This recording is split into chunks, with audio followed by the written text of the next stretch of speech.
जैसे क्या कभी कल्पना भी की थी कि हमें स्वयं वो परम पिता परमात्मा जिनकी सारी दुनिया भक्ति करती है और हे प्रभु, हे भगवान, हे खुदा, हर दुख में, हर समस्या में जिसको पुकारते हैं, जिससे हर चीज मांगते हैं, जिससे हमारी हर मनोकामनाएं पूर्ण होती हैं, जो हमें नवजीवन देने वाले हैं, वो भगवान हमें स्वयं मिलेंगे और हम उनसे बातचीत भी करेंगे, मंगल मिलन भी मनाएंगे।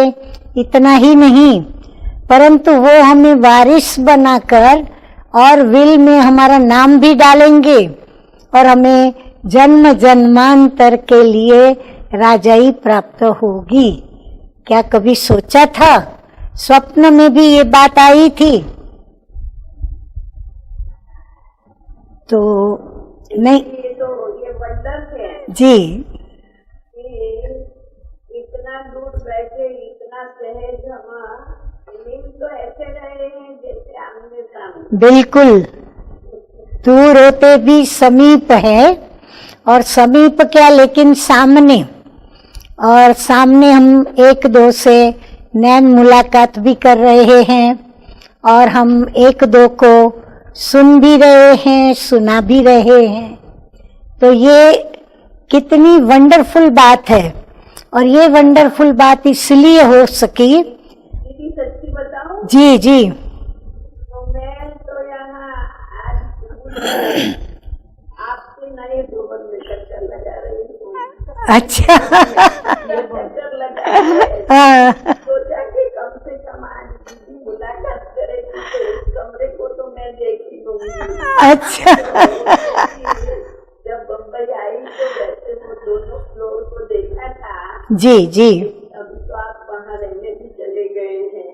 जी। नए मकान में चक्कर लगा रही हूँ। अच्छा, वाह भी वाह। अभी तो प्रैक्टिकल भी जरा लॉकडाउन पूरा होने दो, फिर हम आप सभी को बुलाएंगे और आप सभी अवश्य प्रैक्टिकल में उस नए स्थान को, बाबा के नए घर को भी देखेंगे।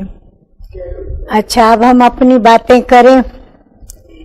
अब आपने तो हमको 3 टॉपिक दे करके और इतना मुझे उलझा दिया है, मुंझा दिया है, क्योंकि मेरे पास इन तीनों टॉपिक से संबंधित इतनी सारी बातें हैं। जैसे अभी ये बारिश की मौसम चल रही है और आसमान में चारों ओर घने घने काले काले बादल उमड़ घुमड़ के आ गए हैं, और बस बरसों के बरसों, और कहाँ कहाँ बरसों। तो इतने सारे प्रसंग हमारे पास पिक्चर में, जैसे कोई जल्दी जल्दी जल्दी जल्दी रील चलती हो, ऐसे चल रही है, परंतु सुनाना तो है ही मुझे। और उसमें भी हमारी सबसे प्रिय ऐसी बाबा की बच्ची जो कि यूथ लीडर है, तो चंद्रिका बहन तो मुझे बहुत प्रिय है, बहुत प्रिय नहीं पर अति प्रिय है। तो आज मुझे उनके पास, उनके सन्मुख और उनके ही पालना लिए हुए सभी भाई बहनों के सन्मुख बुलाया है, तो मेरे को अंदर में बहुत खुशी है। तो इसीलिए मैं आपको कुछ बातें जरूर बताऊंगी। तो शुरुआत करती हूँ मैं पहले बाप दादा की कुछ 2-3 पालना की बातें सुनाकर। अब पालना की बातों में तो इतनी सारी बातें हैं, क्योंकि मैं 14 बरस की छोटी आयु में बाबा के पास आ गई। आज मुझे 64 इयर्स, पूरे 64 साल होने आए, और मैं बाबा के पलकों में पल रही हूँ, दैवी परिवार की बाहों में झूल रही हूँ, और आप सभी भाई बहनों के संग में, प्रेम के झूले में भी झूलती रहती हूँ। तो मैं जब छोटी आयु में आ गई तो मेरे साथ तो बहुत सारी बातें होती गई, जिसमें मीठे मीठे बाप दादा ने हमें हर प्रकार की कर्म करते हुए जैसे ट्रेनिंग दी, क्योंकि बाबा की यह एक शिक्षा सदैव रही जो हम सभी जानते हैं, जैसा कर्म मैं करूंगा मुझे देखकर और करेंगे। तो बाबा ने हर कर्म प्रैक्टिकल करके दिखाया नहीं, क्योंकि बाबा की तो प्रैक्टिकल वो जीवन ही थी, इसीलिए दिखाने का प्रश्न नहीं था। परंतु बाबा ने जो कर्म किए उन कर्मों को देखकर हमें सीखने का था। ऐसे नहीं कि बाबा को बोलना पड़े कि ये करो, ऐसे चलो, ऐसे बैठो, ऐसे उठो, ऐसे खाओ, ऐसे पियो, ऐसे सो। यानी जो स्थूल दिनचर्या में भी जो भी कर्म होते हैं, चाहे आंखों का, चाहे नाक का, चाहे मुख का, चाहे हाथ पैरों का, चाहे अन्य कर्मेंद्रियों का, वो प्रैक्टिकल बाबा के अंग अंग से देखा। और सबसे बड़ी बात, शीतल जिन के अंग, तो बाबा की हर कर्मेंद्रियां इतनी शीतल पावन पावन कि चंदन की खुशबू से जैसे तन मन हमारा भी सुगंधित हो जाता था। तो बाबा ने करके दिखाए सारे कर्म। तो ये तो हुई स्थूल बातें, वो भी मैं जब जब बैठती थी बाबा के पास, आती थी जाती थी, तो बाबा मुझे कहते थे कि देखो बच्ची, खाना है तो कैसे खाना है, हाथ कितना खराब होना चाहिए। तो बाबा कहते थे बच्ची इतनी अंगुलियां ही खराब होनी चाहिए, ये हमारी लकीर होती है ना दूसरी, तो इतना खराब होना चाहिए। चलते समय कई क्या करते, पैरों की और जूतों की बहुत आवाज करते हैं। तो बाबा कहते थे बच्ची ये कोई देवी देवताओं का चलना नहीं है। कई हंसते हैं तो इतना जोर जोर से हंसते हैं। तो बाबा कहते थे देवताएं तो मुस्कुराते हैं, और यदि जोर से हंसते भी हैं तो उनकी हंसी में एक गुंजन होता है, एक सुर होता है जो मीठा लगता है। तो हंसना भी हमारा इतना प्रिय होना चाहिए। देखने की बात तो हमें बाबा रोज रोज कहते हैं, कहते नैन तो तुम्हारे इतने पावन होने चाहिए जो देखने वाला प्रभावित ही हो जावे और नतमस्तक हो। आगे चलकर तो बाबा ने कहा तुम शक्तियों के आगे भी ऐसे ऐसे विकारी मनुष्य जो असुर के रूप में वार करने आएंगे, परंतु आपके नैनों की वो पवित्रता, आपके चेहरे पर वो जो पावनता का प्रभाव होगा, जो मस्तक में उसकी आभा होगी, वो दूर से ही देख करके वो आगे आने की हिम्मत ही नहीं करेगा। छूने की बात तो बहुत दूर रही, वो नजदीक आने की भी हिम्मत नहीं करेगा। परंतु वो किसके आगे? जिसने योग कमाया होगा, जिसने तप किया होगा, जिसने तपस्या की होगी, जिसने विदेहीपन का पक्का पक्का अभ्यास किया होगा, जो वृत्ति से भाई भाई की दृष्टि और भाई बहन की दृष्टि रखते हुए सभी के साथ थोड़े समय से नहीं लेकिन बहुत काल से उसके अभ्यासी होंगे। ऐसे नहीं कभी अच्छी वृत्ति से देखा, कभी फिर वृत्ति बिगड़ भी गई, फिर उसको संवारा, फिर बिगड़ी को बनाया, नहीं। परंतु ऐसी गुप्त मेहनत, जिस मेहनत से वो दृष्टि उनकी स्वाभाविक और जैसे उनकी नेचर हो, नेचर में ही वो बात हो कि वो जिसको भी देखे भाई भाई और भाई बहन की दृष्टि वृत्ति से ही देखे तो उनके नैन निहाल करने वाले होंगे। नैनों में वरदानी सूरत होगी, नैनों में महादान की सीरत होगी। दृष्टि से भी वो दान देंगे, और दान देना माना वाइब्रेशंस पावन देना, तो वो वाइब्रेशंस देंगे और इतने पावरफुल वाइब्रेशंस होंगे कि जो व्यक्ति जिस भी भावना से हमारे पास आएंगे, हम दूर से ही उनको पहचानेंगे कि ये किस भावना को लेकर के मेरे पास आ रहे हैं, तो हम उनकी भावना को पूर्ण करने में पूर्णतया सक्षम होंगे। इतनी हमारी परख शक्ति तेज बनेगी, क्योंकि स्वयं बाबा से हमारा इतना योग का तप होगा। जैसे बाबा जौहरी थे, तो बाबा जौहरी का स्वभाव जो था, यहाँ प्रभु ने उस त्रिकालदर्शी ने उसमें प्रवेश किया, तो त्रिकालदर्शीपन बाबा का दिखाई पड़ता था। तीनों कालों को जानने वाले थे, तो परख शक्ति में वो तीनों काल नजर आते थे।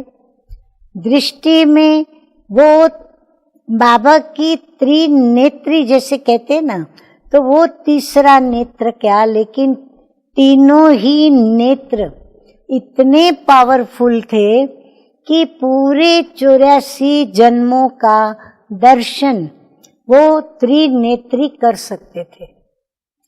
यानी बाबा चाहे बच्चा सामने आए, चाहे युवा सामने आए, चाहे वृद्ध सामने आए, चाहे कोई माता, कुमारी, बहन, बांधेली या मुक्त, या फिर स्वभाव में भी पॉजिटिव या नेगेटिव, बाबा इतना परख लेते थे। अभी तो वो बोले भी नहीं कुछ, बाबा से बातचीत भी नहीं की उन्होंने, परंतु बाबा की एक दृष्टि उन पर पड़ी और एक सेकंड में जैसे आईने में प्रतिबिंब वैसे का वैसा दिखाई पड़ता है, ऐसे बाबा को हमारे 84 जन्मों का प्रतिबिंब जैसे नजरों में आ जाता था। तो बाप दादा का उनके साथ व्यवहार जो होता था, स्नेह, संबंध और व्यवहार, और फिर उसके साथ उनको शिक्षा देना, ये उस आधार पर होता था। कई बार हम सोचते थे कि इतने छोटे बच्चे के साथ बाबा इतनी ऊंची ऊंची बातें क्यों करता है, ये बच्चा क्या समझेगा। तो हम तो उस बच्चे की छोटी उम्र और छोटा शरीर, छोटी कर्मेंद्रियां देखते, लेकिन उस छोटे बच्चे के शरीर में जो आत्मा होती थी, वो तो 84 जन्मों वाली होती थी। उसकी जीवन तो शुरू हुई, परम धाम से वो आत्मा उतरी और कलह युग के अंत में अभी 84वें जन्म में आई। यानी उम्र आत्मा की 5000 वर्ष के नजदीक पहुंची। तो 5000 वर्ष का उसका जो भी बीता हुआ कल, उसका वर्तमान और उसका आने वाला भविष्य, त्रिकालदर्शी बाबा तीनों कालों को देखकर और उसके दर्शन करके, यानी स्वदर्शन चक्र घुमाकर पूरे 84 चक्र को देखकर, और फिर उसके साथ बाबा का व्यवहार चलता था। और बाबा उनको उसी रिस्पेक्ट से, उसी सम्मान से उसको सम्मानित करते, बुलाते, प्यार देते। और हमें बड़ा आश्चर्य लगता कि बाबा छोटों के साथ कैसे इतना बड़ा व्यवहार सम्मान का करता है। पर बाद में जब बाबा से एक बार प्रश्न पूछा कि बाबा ये तो बहुत छोटा बच्चा था, आपने इसको इतनी ऊंची ऊंची बातें सुनाई, क्या उसकी समझ में आई? बाबा ने कहा कि ये छोटा बच्चा नहीं, इसकी वानप्रस्थ अवस्था है। इसकी आत्मा में जो बाप ने कहा वो उसके अंदर भर गया है। अब ये थोड़ा बड़ा होगा तो इसको स्मृति आएगी। जैसे हम बच्चों को स्मृति आई, कितनी स्मृतियां बाबा हमको दिलाते जाते हैं। तो बाबा हमें हर प्रकार की यज्ञ की स्थापना, पालना और विनाश, उसका इतिहास, भूगोल सुनाया, दिखाया, और फिर बहनों के द्वारा, दादी दीदियों के द्वारा उसके साक्षात्कार कराए। उनकी घटनाएं सुन सुन करके हम अनुभवी बने, यज्ञ की बातें सुन सुन करके। परंतु यज्ञ स्नेही कौन उसमें से? इतने सारे हम ढेर बच्चे हैं, आज तो लाखों में गिनती है। अब हम सब लाखों की गिनती में यज्ञ स्नेही कौन? उसमें भी महायज्ञ स्नेही कौन? तो नंबर 1 हम किसको देंगे? स्वाभाविक है, हमारी नजरों में ब्रह्मा बाबा और मम्मा और हमारी जो भी वरिष्ठ दादियां दीदियां पीछे नंबर 1, हम फिर उनके पीछे नंबर 1। तो बाबा को क्यों कहा कि बाबा नंबर 1? क्योंकि जब शिव बाबा ने प्रवेश किया, तो शिव बाबा ने प्रवेश करने के पूर्व उनको जो साक्षात्कार कराए, तो बाबा तो तब से हैरान ही था कि ये मैं क्या देख रहा हूँ। कभी विनाश देख रहा हूँ, कभी स्वर्ग देख रहा हूँ। परंतु फाइनल तब बात पक्की हुई जब शिव बाबा ने प्रवेश किया और एक जिम्मेदारी बाबा को सौंपी, और बाबा को ये महसूस कराया कि ज्योति स्वरूपम अहम ज्योति स्वरूपम तत्त्वम, अहम आनंद स्वरूपम तत्त्वम, अहम ज्ञान स्वरूपम तत्त्वम। जब बाबा ने ये महावाक्य सुने तो बाबा हैरान हो गए कि ये कौन था, किसने कहा। कितनी आवाज मीठी, राजयुक्त, गंभीर और जैसे गूंज रही थी। किसने कहा कि तुझे ये दुनिया स्थापन करनी है? सबने पढ़ा होगा, कौन सी दुनिया? कैसे आसमान से सितारे नीचे आते थे और जैसे ही वो जमीन को छुए न छुए और वो एक छोटे शहजादे, शहजादी, राजकुमार, राजकुमारी, महाराजकुमार, महाराजकुमारी ऐसे बन जाते थे। और धीरे धीरे धीरे धीरे एक सुंदर स्वर्ग बाबा ने देखा। और बाबा ने कहा, कौन? शिव बाबा ने कहा ब्रह्मा बाबा से कि ये दुनिया तुझे स्थापन करनी है।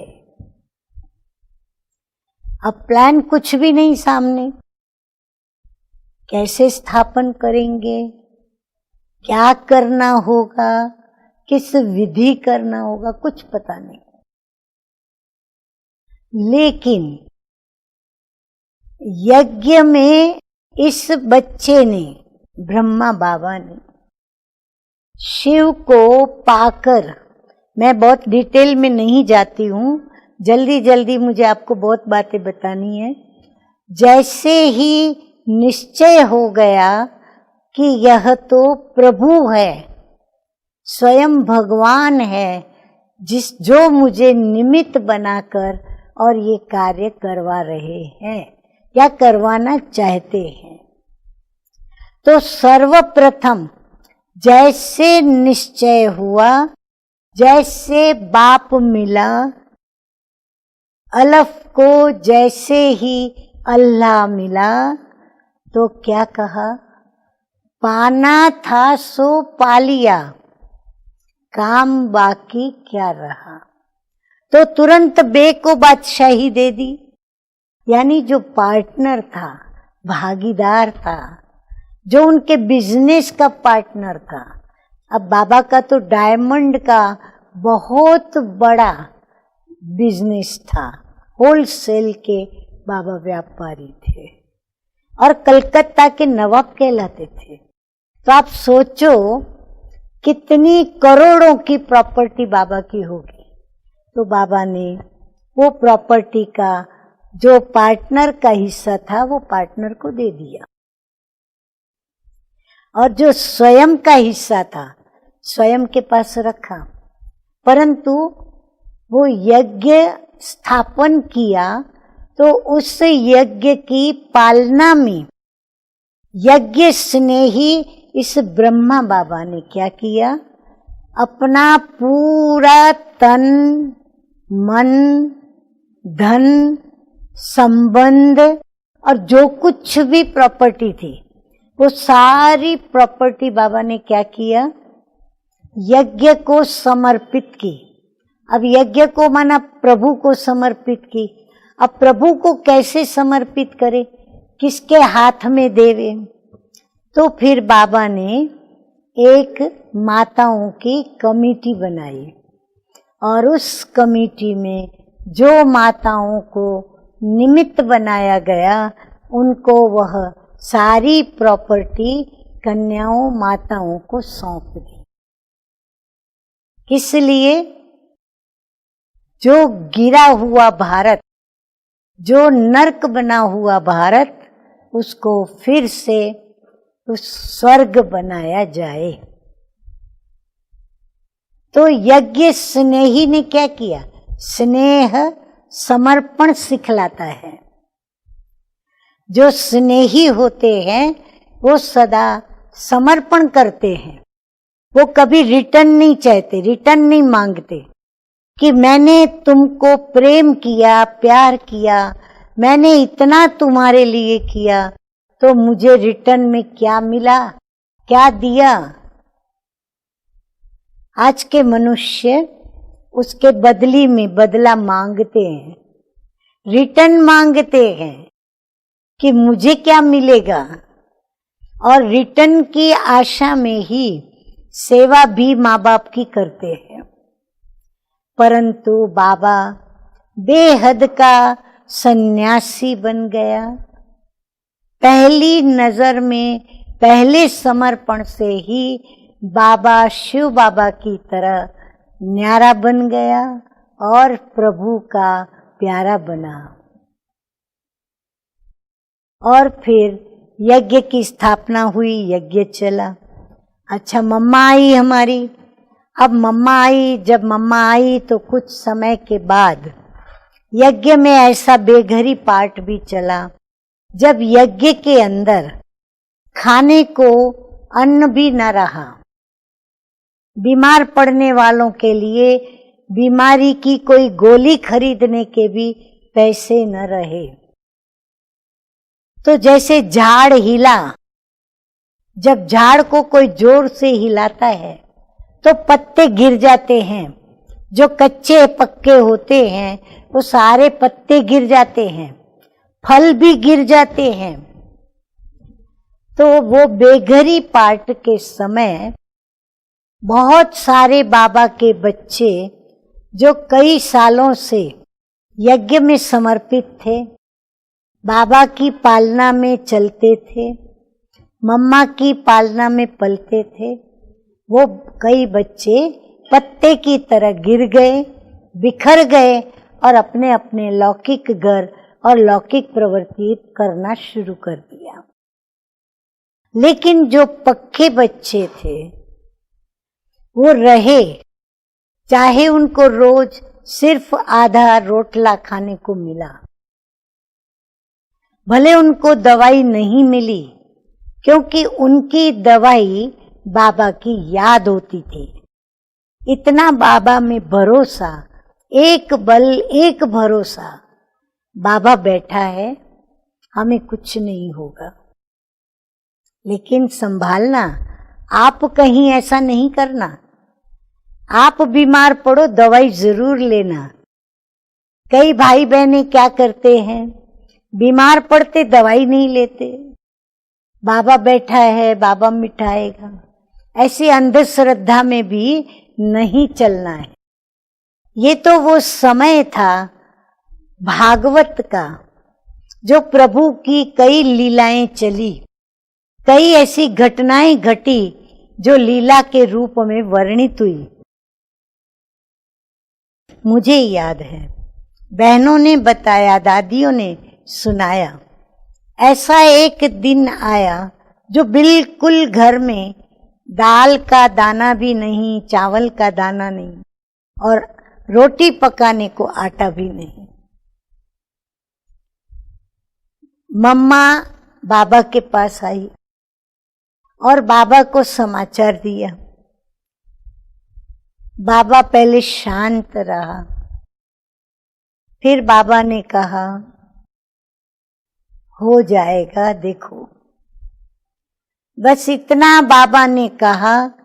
मम्मा को इतने शब्द में ही भरोसा था। बस बाबा ने कहा, मम्मा अपने स्थान पर बाबा को याद करने लगी।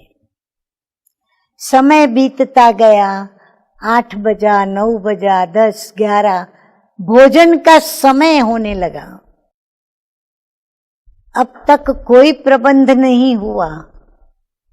सभी के संकल्प चलने लगे जिन्हों को पता था, लेकिन मम्मा को कोई संकल्प नहीं चला। क्यों? बाबा की, मम्मा की ज्ञान की, शिक्षाओं की, रूहानी स्नेह की, यज्ञ के स्नेह की, या यज्ञ स्नेही बच्चों ने, जिन्होंने ये पालना ली थी, उन्होंने नहीं, उनके मन में थोड़ा सा संकल्पों में हलचल हुई कि अब क्या होगा, कैसे खिलाएंगे। छोटी छोटी बच्चियां भी थी, बच्चे भी थे, उनको क्या खिलाएंगे पिलाएंगे। मम्मा के पास आए। मम्मा ने कहा, बाबा को याद करो। और अचानक बाबा के पास कोई पुराने ऐसे ग्राहक बाबा के, उसके कुछ पैसे बाकी रह गए थे, उसने ला करके अपना चेक दिया, बाबा के नाम पर भेजा, और बाबा ने वो चेक मम्मा को दिया, और यज्ञ में पैसा आया, और तुरंत उससे सामग्री खरीद कर ली गई और खाना बना। तब जाके बच्चों ने खाया, जिसके लिए भागवत में है, द्रौपदी का देगड़ा खुड़खुड़ करने लगा।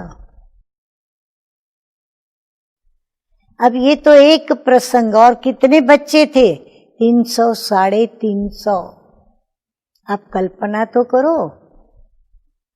आज नदियों में बाढ़ आई है, समुद्र उछला है, धरतीकंप होता है, अति वर्षा, अतिवृष्टि, आज कई लाखों घर बर्बाद हो गए, शहर डूब गए, गांव डूब गए, नक्शे में से उनके नाम निकल गए, सभी बिखर गए, बिछड़ गए, मकान टूट गए, करोड़पति रोड़पति बन गए, सुखदेव दुखी हो गया। इतना नुकसान, खेतों पर पानी फिर गया, अनाज निकम्मा हो गया, चीजें, सामग्री, न खाने को अन्न, न पीने को पानी, न रहने को जगह। ऐसे आज लोग बेघर हो गए हैं। आसाम, उड़ीसा, बिहार, कहां कहां देखो, नदियों में बाढ़ आने पर क्या क्या नहीं हुआ।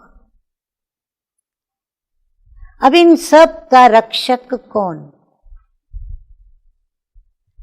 ये सब जो होता है, ये देखकर किसकी याद आती है? उन दुखियारों को किसकी याद आती है? तो उन सभी का रक्षक ऊपर वाला, और जो हो रहा है उसमें कल्याण, क्या कल्याण समाया हुआ है? राज हम बच्चे जानते हैं, क्योंकि ये तो नथिंग न्यू की बात है। बाबा ने तो पहले ही कह के रखा था कि ये सब होने वाला है और हो रहा है। ऐसी कितनी हजारों बातें जो बाबा ने बता के रखी थी, जो नंबरवार होती गई होती गई होती गई। मुरलियों को पढ़ो, सब बातें उसमें बाबा ने बताई हैं कि आगे चलकर क्या होगा, भविष्य में क्या होगा। अब भविष्य वर्तमान बनकर हम सभी के सामने आ गया है कि ये अब हो रहा है। परंतु हम बच्चों का भविष्य क्या, ये हम बच्चे जानते हैं। इसीलिए इसको देखकर हम बच्चे कहते नथिंग न्यू।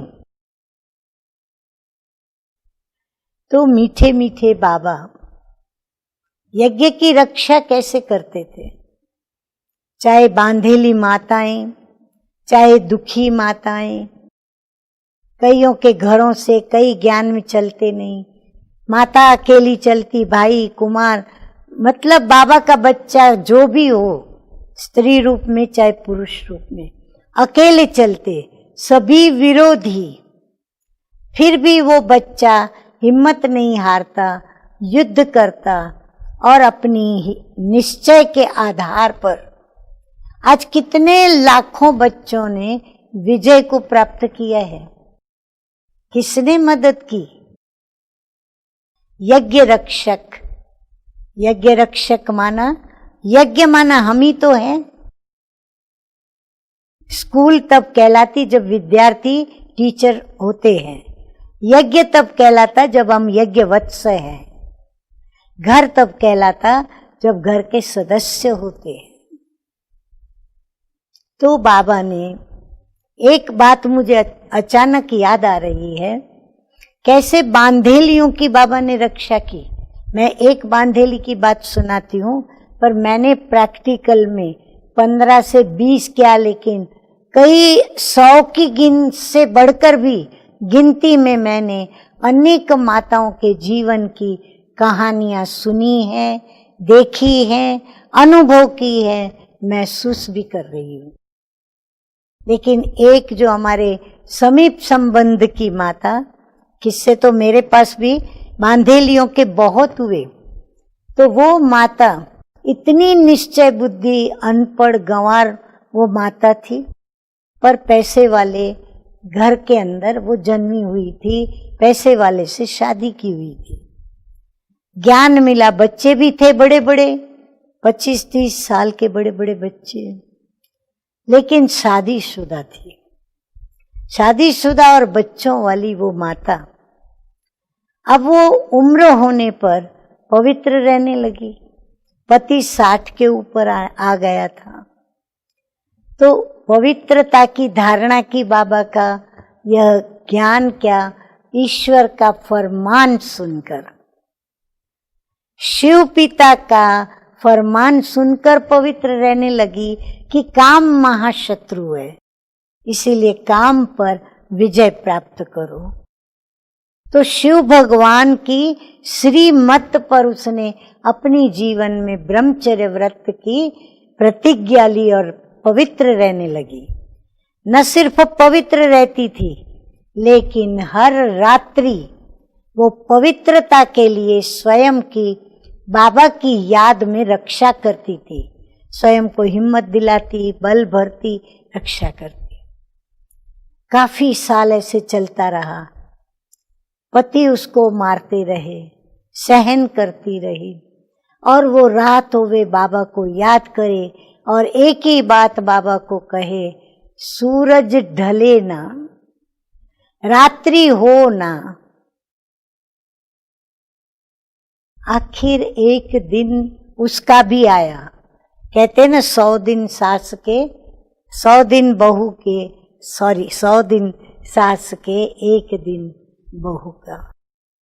आखिर एक दिन वो अपनी खटिया पर, पति तंग करता था इसीलिए सारी सारी रात जाग के योग में बैठी रहती थी, जिस कारण पति उसको छूने की हिम्मत नहीं करता था। परंतु आज उसकी कमाल ये हो गई, पति अति विषयी विकारी होकर के उस वृत्ति से दरवाजे तक आया। जैसे ही द्वार पर खड़ा हुआ, उसने क्या देखा, पत्नी उसकी पलंग पर जो बैठी हुई रहती थी, उसकी जगह उसने साक्षात्कार किया एक देवी का, जो श्रृंगारी हुई तेजोमय देवी थी। और वो पीछे हट गया। जैसे पीछे हटा तो पत्नी दिखाई पड़ी, फिर से आगे बढ़ा, वही दृश्य, वही चमत्कार। ऐसे 4-5 बार उसने ये आगे आना पीछे जाना, आगे आना पीछे जाना। आखिर वो साष्टांग दंड व्रत प्रणाम करके पत्नी को बोला कि तू देवी है, मुझे माफ कर, मैंने बहुत तेरे साथ गलत किया, मुझे क्षमा करो माँ, मुझे क्षमा करो। पत्नी भाव भूल गया और माँ माँ कह करके उसके पैर छूकर क्षमा मांगने लगा। फिर तो वह भी ज्ञान में आ गया। ऐसे कई बहनों के अनुभव। एक माता को इतना मारता था पति, उसको बिचारी को सारे वो जो सोटियां छड़ियां मारता था, उसके निशान पड़ते थे। एक दिन दोपहर में आई, 1-2 मिनट के लिए कैसे भी करके बाबा की मुरली लेने बाबा के घर में, तो मैंने ऐसे ही उसको गले लगाने जैसे हाथ किया तो एकदम उसके मुंह से, मैंने कहा क्या हुआ, मारा है क्या पति ने? बोला हाँ, मैंने देखा उसकी पीठ पर। सच कहती हूँ, वो दर्द मुझे आज भी महसूस हो रहा है। कैसे ये बेचारी रोज सहन करती होगी। मैंने कहा तुझे दर्द नहीं होता? बोला आज आपके पास आई तो बाबा महसूस करा रहा है, नहीं तो मुझे घर में कोई दर्द नहीं होता, मैं मार खाती रहती हूँ, बाबा बाबा करती रहती हूँ। तो एक बार मैं बाबा के पास बैठी थी, बाबा को बातें बताई थी ये माता की। पर एक बार बाबा मेरे साथ ऐसे ही बैठे थे, कमरे में मैं और बाबा 2 ही थे। बाबा अचानक खो गए। तो मैंने कहा बाबा आप कहाँ खो गए थे? बाबा ने कहा बच्ची, बांधेलियां बहुत पुकार रही हैं, रात होने को है, रक्षा करो रक्षा करो रक्षा करो, एक ही रट लगाई हुई है। बच्ची बाबा को चैन नहीं आ रहा, पता है बाबा की नींद फिट जाती है। बच्ची बाबा को पीठ में इधर उधर बहुत मार लगती है। उनको बचाने के लिए बाबा सोटियां खुद खाता है, यानी शिव बाबा। पर लगती किसको है? ब्रह्मा को। पर ब्रह्मा को दर्द महसूस होता है। आप सोचो तो सही, हम ऐसे यज्ञ स्नेही हैं। हम अपने ब्राह्मणों का ब्रह्मचर्य व्रत के लिए या बाबा की श्रीमत पर चलने वाले बच्चों का ऐसा दुख दर्द सुनकर उनको कितना मदद करते हैं, कितना सहयोग देते हैं, कितना साथ देते हैं। ऐसी मैं आपको कितनी बातें बताऊं। क्या यज्ञ में भोली दादी के किचन में पानी एक दिन बिल्कुल खत्म हो गया, पानी नहीं था। बाबा ने कैसे खुद बर्तन लेके कुएं की ओर चल पड़े, उनके पीछे सभी पानी भरने चल पड़े। अनाज साफ करने वाला कोई नहीं था। बाबा ने उस समय जितने बच्चे थे, बाबा और मम्मा अनाज की बोरियां लेकर के बैठ गए अनाज साफ करने। सारे बच्चे दौड़ दौड़ करके और बाबा मम्मा के साथ अनाज साफ करने में जुट गए। और बाबा का जितना स्वभाव प्रभु में, उतना ही बच्चों में, बच्चों की लगन में भी बाबा मगन। इतनी रमणीकता से बाबा बच्चों को पालना देते थे। एक बार बाबा बहुत रफ लादियों पर टेबल कुर्सी बनाया हुआ था। अभी वो सारे वर्णन आप मेरी YouTube पर, इतनी सारी बातें मैंने साकार बाबा मम्मा की सुनाई हैं, आप सुन सकते हो। बहुत सुंदर वर्णन करके बताइए। तो बाबा एक बार वो रफ लादी का बना हुआ टेबल, उसके ऊपर चढ़कर और एल्यूमिनियम की वो चाय की केटली लेकर के, और बाबा तुरंत बोलने लगे सुबह सुबह 4:30-5 बजे, चाय वाला आओ बच्चों, जल्दी जल्दी चाय लो, चाय लो। बस सब दौड़ दौड़ के चाय पीने लगे बाबा से लेकर के। न पीने वालों ने पिया, कोई कोई ने दोबारा भी लिया।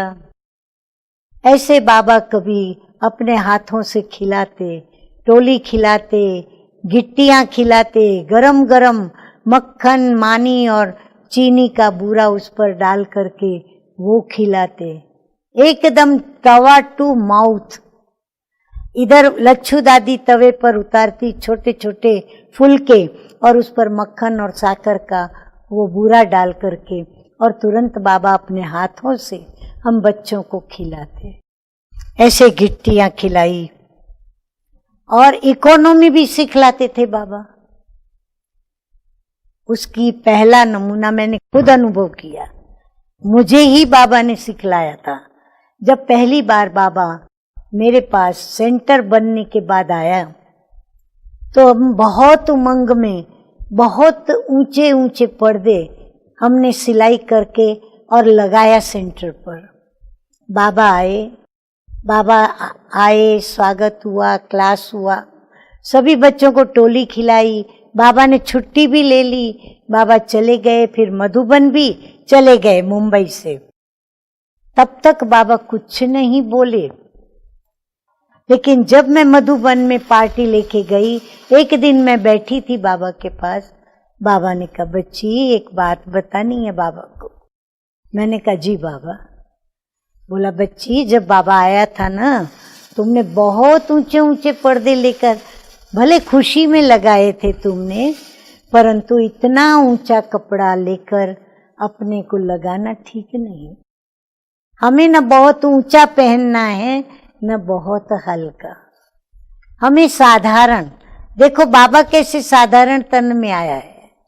ये जौहरी था, कलकत्ता का नवाब कहलाता था, लेकिन कितना साधारण रूप में आ गया।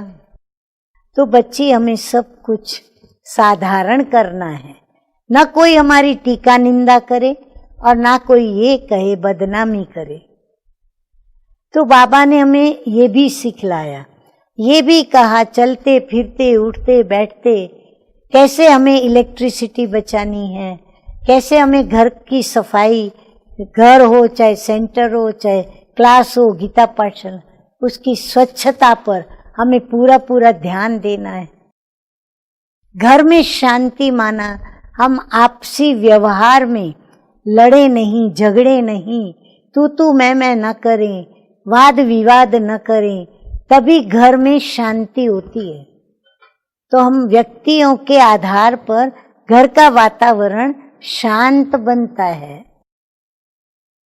तो हमें शांति की ऐसे स्थापना करनी है और प्रत्येक घर को स्वर्ग बनाना है। तो प्रत्येक को नर से देवता बनना पड़े, नारी को भी देवी बनना पड़े। अब ये तो मैंने आपको सब बाबा की बातें बताई, लेकिन बाबा हिसाब किताब ये जो अभी हमारा अकाउंट का इतना बड़ा डिपार्टमेंट चलता है, जैसे एक मकान, कितने लोग बैठते हैं अकाउंट के लिए, तो कितने लोग बैठ करके अकाउंट चेक करते। तो बाबा उस समय खुद देखता था। हम हाथों से जमा खर्च लिखते थे, बचत लिखते थे, और खर्च क्यों ज्यादा हुआ वो लिखते थे।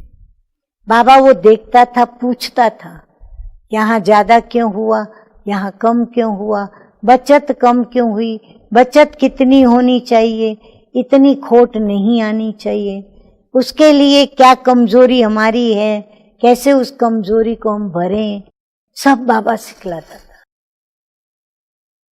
बाबा कहते थे यदि ईमानदार हैं, वफादार हैं, प्रामाणिक हैं, बाबा से सच बोलते हैं, इकोनॉमी से चलते हैं, एक नामी रहते हैं, उसकी भंडारी कभी खाली नहीं रहेगी, उसके घर में कभी गरीबी नहीं आएगी जो जाके हाथ लंबा करना। प्रभु में विश्वास, वो जो खिलाएगा, जैसा खिलाएगा, अच्छा ही खिलाएगा। हम उसके बच्चे हैं और उसने वायदा किया है कि मैं आपको दाल रोटी खिलाऊंगा, और वो भी अच्छे ते अच्छी। पर हमारा विश्वास उसमें होना चाहिए। व्यापारी आएंगे, राय मांगेंगे, बाबा उनको राय देगा। माताएं घरेलू राय मांगेगी, बाबा उनको राय देगा। बच्चे अपनी राय मांगेंगे, उनको राय देगा। युवा को युवा की राय देगा। हर एक के साथ बाबा वैसा बन करके और उनका बन जाता था, जो हर एक कहता था बाबा सिर्फ मेरा है, मेरे लिए आया है, मैं बाबा का हूँ और बाबा मेरा है। और ऐसे बाबा ने, शिव बाबा को ब्रह्मा ने कहा, तू मेरा मैं तेरा, मैं तेरा सब कुछ तेरा, तेरा तेरा तेरा करते वो मेरा में समा गया, न मेरा रहा न तेरा रहा, दोनों मिल गए। और बाप दादा ने हम बच्चों की मिल करके पालना की। ओहो, कितने हमारे अरब खरब सौभाग्य हैं कि हमने प्रभु को पाया। अरे स्वयं रचता इस जगत का ब्रह्मा, उसको पाया। बाबा कहते मैं मालिक जरूर हूं, लेकिन इस स्थूल जगत का मैं रचता नहीं हूं। रचना तुम हो, ब्रह्मा तुम्हारा रचता है, तुम ब्रह्मा के वत्स हैं।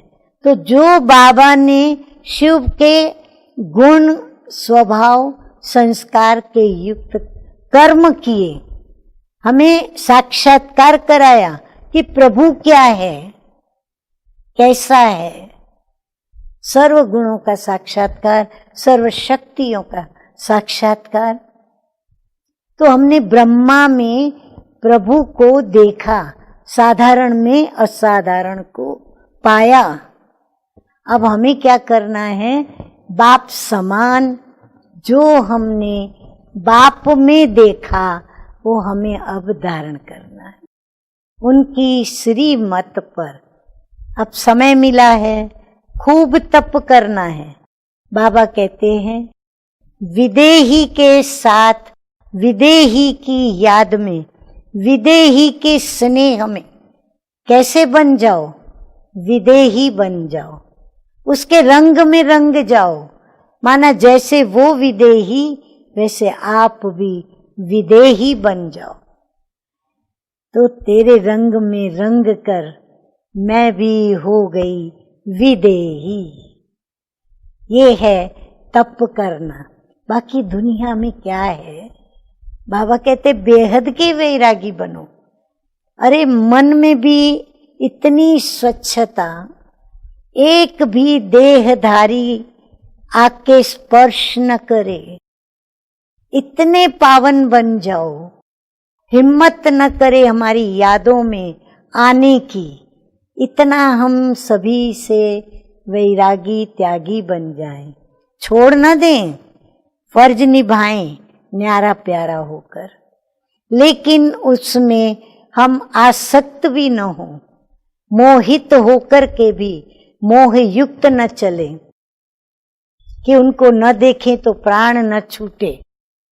हाँ, बाबा की याद में बाबा के दर्शन न हो तो प्राण न छूटे, ये हो तो जीवन सफल है।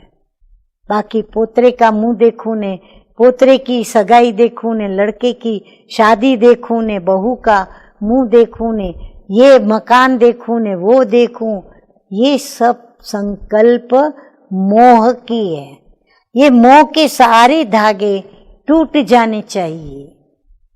एक ही धागा, एक तारा, जो कहे बाबा मेरा बाबा, प्यारा बाबा, मीठा बाबा, मेरा तो एक बाबा, दूसरा ना कोई, बस यही मेरा एक तारा बोले,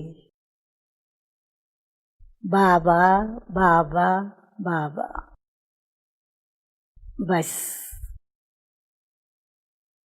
ओम शांति।